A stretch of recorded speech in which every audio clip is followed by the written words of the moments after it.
Hi, I'm Trevor. I'm here from Adreno. Today I'm going to be talking to you about the new Riffe Raider Speargun range.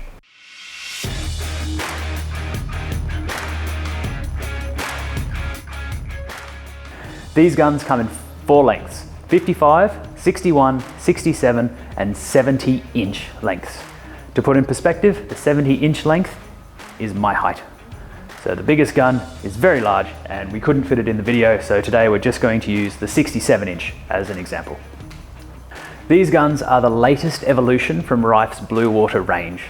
The shape has been changed slightly to allow for more maneuverability. They have increased mass in the gun to give you a smoother, more accurate shot, and they've also added the new Riffe ABS system, which means adjustable ballast system, in order to slightly adjust how much weight and mass is in the nose of the gun to again be able to increase that accuracy. These come with the Riffe soft loading butt to make it more comfortable and disperse the pressure on your body when you are loading these heavy, short, multiple rubber guns, which by the end of the day does help considerably than having point load directly on your sternum. Next we will talk about Riffe's mechanism, which is the same mechanism you see in a lot of Riffe's guns. It's very strong, quite narrow, and it's got very low tolerances for any play, this allowing you to be able to put huge amounts of pressure on the mechanism without having to worry about it failing. Now this is a mid-handled gun with a rear mech, so there is a pin connecting your firing trigger to your actual firing sear pin. This enables and has been done so that you can get the maximum potential power out of this gun loading length while still having the mid-handle to allow for more maneuverability when you're holding onto the handle and then pivoting from the rear of the gun. I will try and give an example of this, but I might not be strong enough to show you out of the water.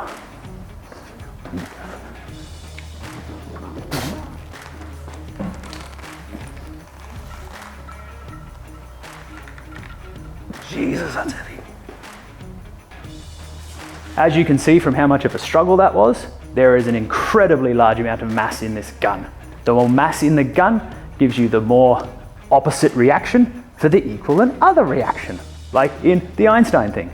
So by having more mass in the gun, you can throw a heavier shaft and have more there to compensate for that shaft's acceleration away from you, instead of all of that force being pushed back into your body. We come then up to the shaft, which comes out with a 4 large tab Riffe shaft in 1132, also with a rest loading tab in case you want to make it a little bit easier or you're struggling with quite a large length getting that initial pull. That shaft is then situated in a plastic enclosed track. The reason for the enclosed track is to hold your shaft straight and true and stop it from warping under the initial acceleration of the shot with such an immense power put behind it, and also made out of plastic so that it reduces the drag coefficient, allowing your spear to exit the gun faster and giving you a quicker, more accurate shot.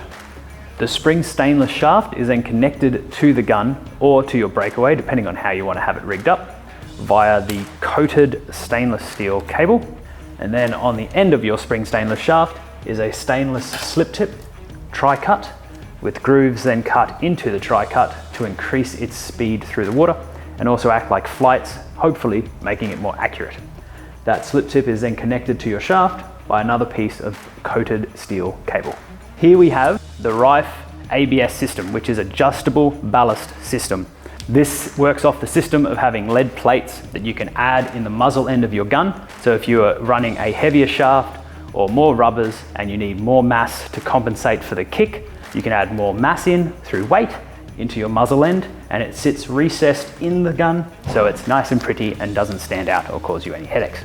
Now to the power end of the gun. These guns come rigged with 4 16mm Gorilla Riffe rubbers. These rubbers are cut quite short and have a very heavy Dyneema bridle. This enables you to have a very, very high amount of stored potential energy in a gun of this size, throwing this heavy shaft towards a very nice big fish, hopefully.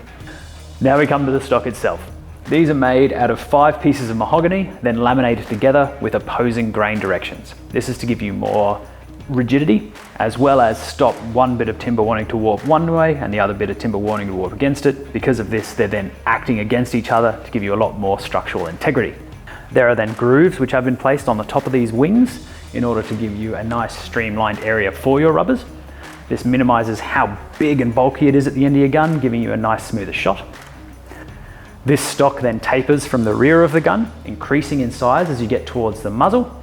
This is to give you a larger footprint at the front of your gun to oppose the forces of the rubbers pulling to the front and then rapidly stopping, which normally pushes your gun in an upwards direction. This larger footprint pushes against more water, having more resistance holding it back down. So as you can see, this is a substantial amount of timber. With the 5 laminates running vertically along the gun, that overall width and that mass is exactly what you want when you're throwing a heavy shaft with multiple rubbers, just to give you as much mass to allow that shot to be nice and smooth. This is to show you a better idea of the front with those nice channels and larger width and footprint at the front of the gun.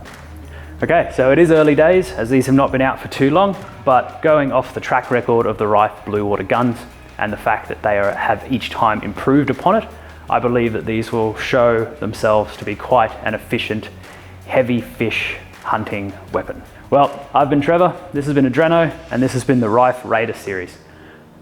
Have a good time, we'll see you next time.